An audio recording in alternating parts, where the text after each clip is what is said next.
In this video, I'm going to show you how to set a stop loss on TradeZero. Now, the first thing you want to do, you want to scroll down inside the trading platform, and down here, you first want to select your symbol. So, for example, we're going to go for Apple right now. There we go.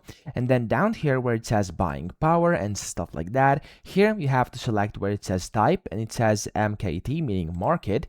You can click on that, and the drop-down menu will now open up the options to actually place a stop market or stop limit order. So here you can go ahead and click on any of these, and then here you can set your stop price, and after you do that, you can go ahead and initiate your order. Now, of course, what you can also do is do it over here on the graph at the top right. It says order, and then up top of your chart, it's going to display this same thing. You can go ahead and set a stop market or stop limit order, set your stop price, and after that, go ahead and initiate your order. So that's pretty much it. I hope this video helped you out. If it did, please subscribe to the channel and help me out as well.